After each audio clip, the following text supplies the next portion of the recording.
Hello, नमस्कार. मी सविता. सविताज लाईफस्टाईलमध्ये तुमचं अगदी मनापासून स्वागत आहे आणि तुम्हा सर्वांना श्री स्वामी समर्थ. आज आहे हरतालिका आणि हरतालिकेच्या सर्वांना खूप खूप शुभेच्छा.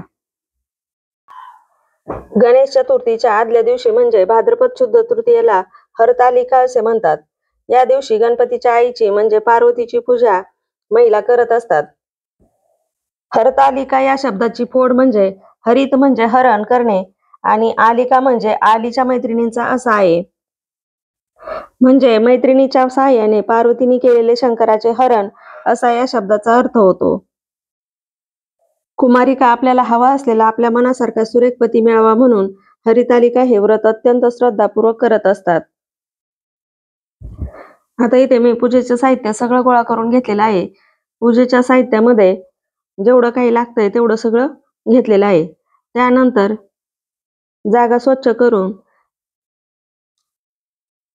त्यावर स्वस्तिक काढून घेतलेलं आहे. त्यानंतर चौरंग मांडून त्यावर एक पांढरं कापड अंथरलेलं आहे आणि आपल्याला जी पिंड बनवण्यासाठी वाळू लागते ती वाळू एका प्लेटमध्ये घेऊन ती स्वच्छ धुवून घेतलेली आहे.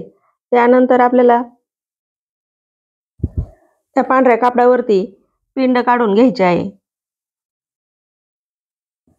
पिंड काढताना नेहमी जलधारा ही उत्तर दिशेला असावी अशा पद्धतीने आपल्याला पिंड काढून घ्यायची आहे. आपल्या मंदिरामध्ये पण पिंड ठेवताना तिची जलधारा नेहमी उत्तर दिशेलाच असावी. त्यानंतर इथे आपल्याला गणपती बाप्पांचा अभिषेक करून घ्यायचा आहे.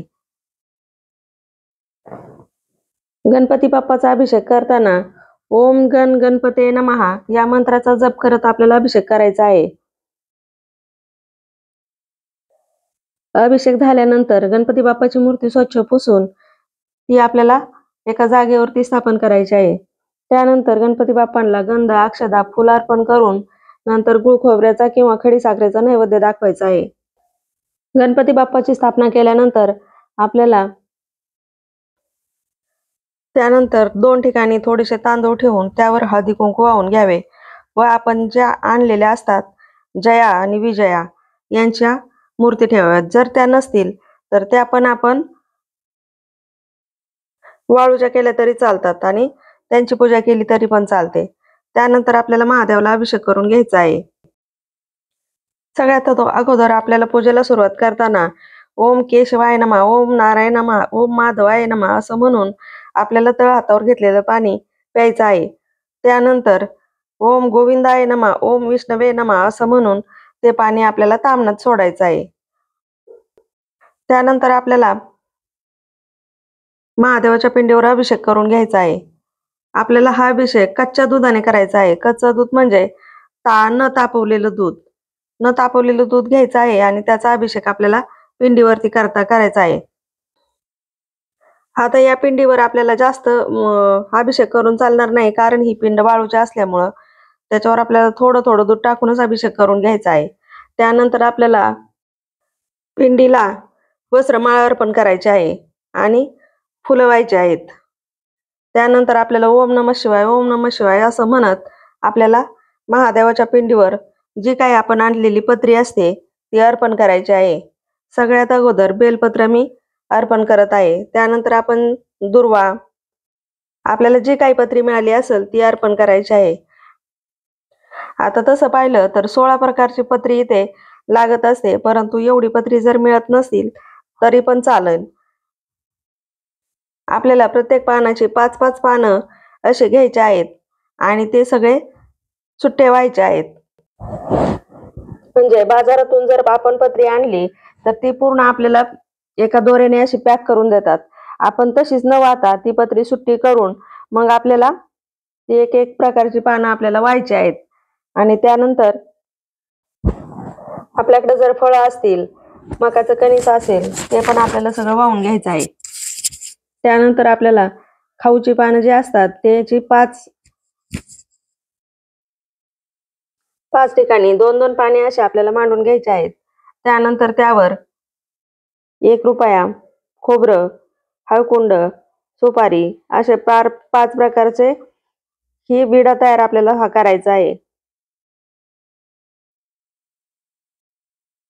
ही पूजा ताईंनो अत्यंत साध्या पद्धतीने आहे. ज्यांच्याकडे जास्त मंत्र स्तोत्र कुणाला जर म्हणता येत नसेल तर त्यांच्यासाठी ही पूजा अत्यंत साधी आणि सोपी आहे. हे सगळं मांडून झाल्यानंतर आपल्याला जया आणि विजया यांची ओटी भरून घ्यायची आहे आणि त्यांना फुलार्पण करायचं आहे. ओटीमध्ये आपल्याला एक पीस खोबरं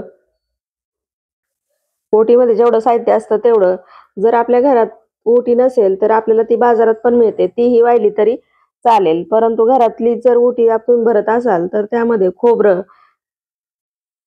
सुपारी, पैसा, खारीक, बदाम अशा पद्धतीने ओटी तयार करून आपल्याला ती व्हायची आहे. त्यानंतर आपल्याकडे जर हरतालिकेच्या कथेचं पुस्तक असेल तर आपल्याला कथा वाचून घ्यायची आहे. कथा वाचल्यानंतर आपल्याला गणपतीची, हरितालिकेची व शंकराची अशा क्रमाने आरती करून घ्यायची आहे. आरती झाल्यानंतर स्वतःभोवती 3 प्रदक्षिणा घालून आपल्याला मंत्रपुष्पांजली घ्यायची आहे. मंत्रपुष्पांजली झाल्यानंतर आपल्याला पिंडीवर बेलपत्र किंवा फुलं अर्पण करायचे आहे. तर कसा वाटला माझा हरतालिकेचा व्हिडिओ? आवडला तर लाईक करा, शेअर करा, सबस्क्राईब करा. चला तर मग आता परत भेटूया पुढच्या एका नवीन व्हिडिओमध्ये. तोपर्यंत श्री स्वामी समर्थ. धन्यवाद.